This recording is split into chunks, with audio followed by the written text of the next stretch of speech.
Well, good Monday afternoon, Jacket Nation. It is not a fun Monday afternoon, of course, as your Rockwall Yellow Jackets lost a heartbreaker on Friday, 28-27, to the old friends across the pond here at Rockwall Heath. Of course, Chris Curtis here, joined by the captain of the broadcast for your Rockwall Yellow Jackets, Billy Quinn, and he's still here. He's still living the dream. It's fine. And let's get it over with. You had a bet, Yeah. which you thought you were going to be winning, Yeah. and it didn't end up You always think your you're gonna way. win. Yeah, you always think you're going to win, but we didn't. It was a tough one. We'll talk about that in a minute. But I did make a bet last year. I wore a jersey. This year, That was a jersey, right? It It wasn't a tube top or anything. Okay. felt like a tube top. So this year, Steve gave me, I guess, one of his T-shirts to wear, and I'm a lot more muscular than Steve is. Steve has Working out a lot this summer for you. right, a lot of working out. Steve has the body of a prepubescent 7th grade boy, and so his shirt did not fit me, as well. So I went to the clearance rack and I got a Heath hat. And so I'll just wear this Heath hat here for my colors. You look good in it. I mean, Yeah. it's your style of hat. Right? For Yeah. sure. Yeah. So there fitting you in go. with the cool kids now. I'm living up to the bet. I'm putting it. Okay. I'm sure I'll fit So we right doing in it. with the kids. Yeah, you're right. He's a classy guy. I'm not gonna lie. Let's do that. But Yeah, there you go. wow. I mean, I've been to a lot of high school football games in my day. Of course, I'm a lot younger than you are. So you've been a lot more than me. But I just keep jabbing them. But I mean, I'm still sitting here on Monday going, wow, what a game. I know you're on the Rockwall side of things, not the way you want to end it, but let's talk about it. 13-point lead heading into the fourth quarter with about 7 minutes to go. What went wrong? Turnovers, and not David Sweet said this on the broadcast. You got to do the small things, and we take the small things for granted. I'm not going to lay blame on anybody. It's just a group of things that happen. Both turnovers that Rockwall committed turned into touchdowns, 2 interceptions. One off the hands of Jackson Smith, and then the other on the flea flicker that when Rockwall got the ball back, and they were at that time, if I remember right, they were up either up 13 or 14 at that point, and tried the flea flicker. It didn't work out. It was an interception. And that gave Heath, because it looked like all the momentum Heath had that momentum. It looked like it had switched. Rockwall gets a stop. They have the ball at midfield, around midfield, and you run a little time off the clock. It looks like it's going to be a lot tougher for Heath to rally for 2 touchdowns. You got that hanging out there with the missed extra point. Okay, that now it's a 13 instead of 14-point lead. But you feel good, and then there's unfortunately the turnover, and that gave Heath all that momentum back, and they went right down the field. Give them credit. They get back down the field, get the touchdown, cut it to 6. Rockwall then goes on another drive, gets up some clock, gets it within field goal range. Unfortunately, the field goal's missed.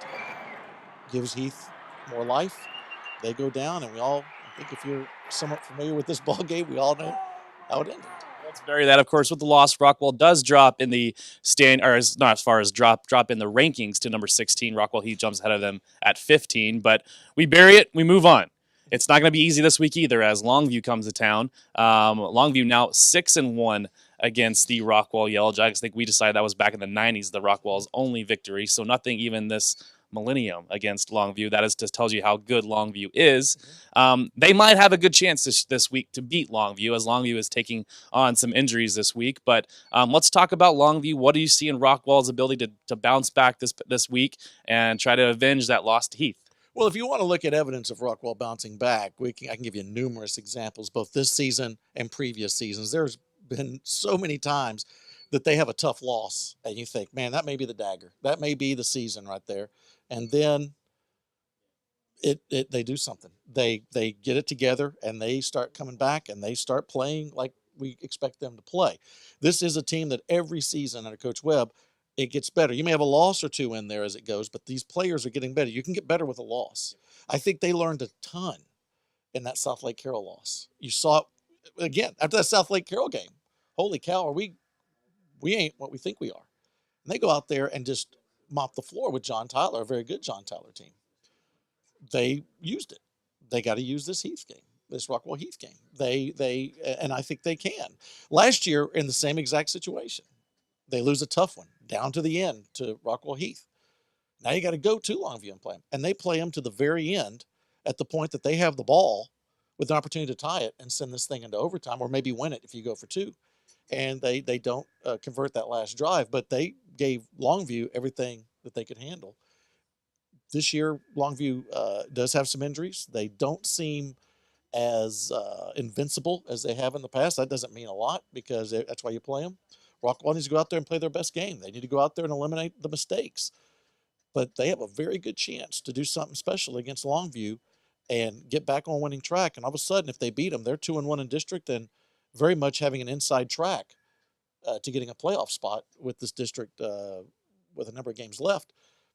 But even if they lose this game, there's a lot of opportunities after that. And this is a district, me and you have texted about this over the weekend, that has a lot of parity in it. Yep. I don't care who you're playing. You look at these scores, North Mesquite, a lot of people don't pick them to do anything, or Mesquite or Tyler Lee, Tyler Lee.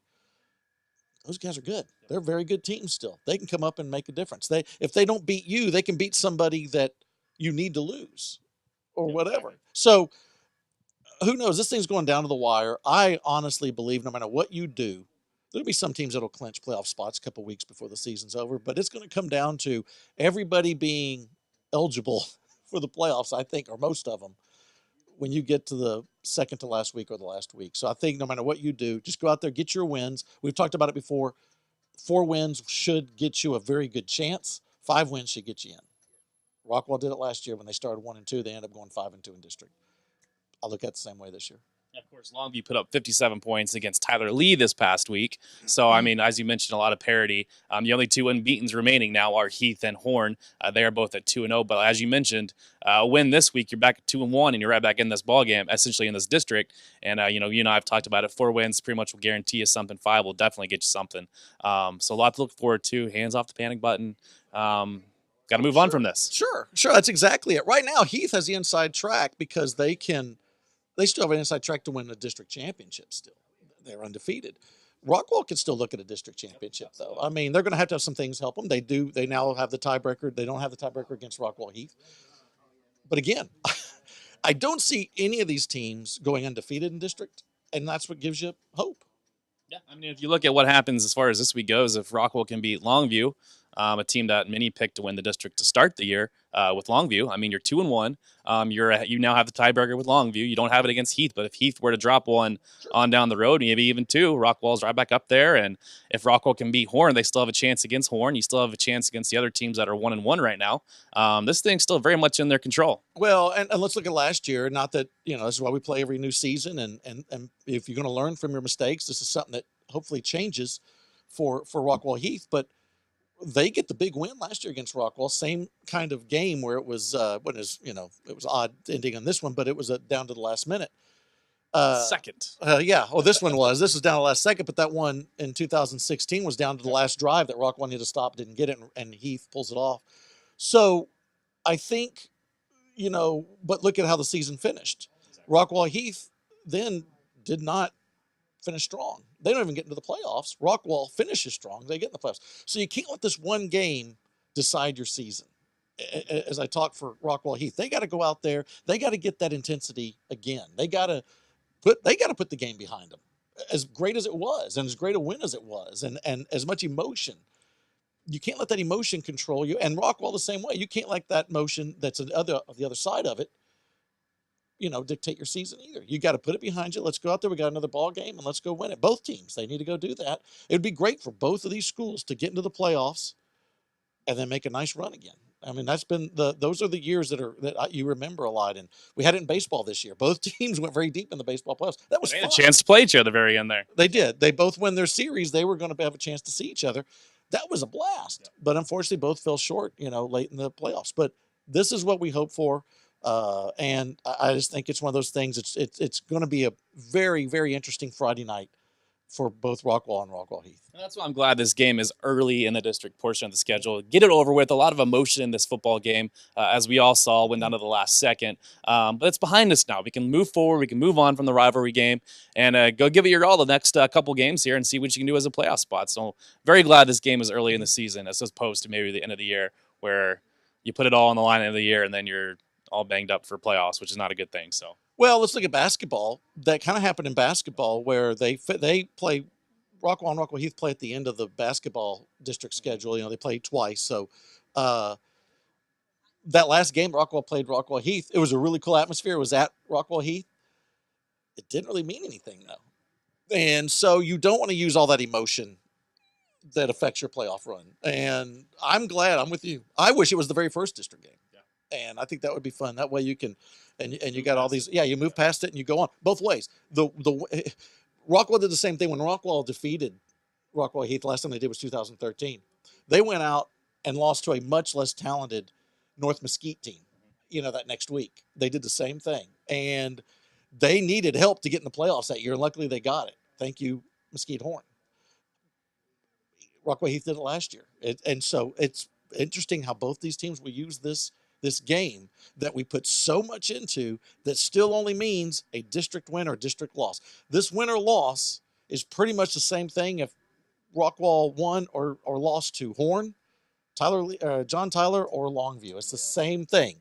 It's a little different than a loss to Tyler Lee or Mesquite or North Mesquite, I think, because those may not be the teams you're competing against for a playoff spot and you get a tiebreaker, but you got to put it in perspective. That's it. That's what we're going to do. We're going to wash it clean and move on. Of course, you can join Billy and his crew this Friday night at www.rockwallisd.com to check out the Rockwall Yellowjacks, see if they can bounce back and get a victory against Longview. Of course, as we all know, Longview 6-1 against Rockwall for now until Friday night when they will be 6-2 against Longview. Okay, good. You're just kind of loaded with negative information for this deal. Motivation is the key to success. Am I right? It is. It is, man. We do need to, in a bad way, get back on the winning track and get that bad taste out of their mouth, and let's move forward. And that's what you do. You just got to use it. And they used the South Lake game. Let's use this game, and let's see what happens. So I'm going to let you get the bad taste out of your mouth. Maybe go shower or something with that hat on. And there we go. I lived up to the bet. And, of course, don't forget, it's www.rockwallisd.com. We'll see everybody at the Wilk on Friday night. It's Rockwall versus Longview, 7:30 p.m. We'll see you there for Homecoming 2017. Have a great one, everybody. Don't forget, Jack the Fight never dies. See you later, everybody.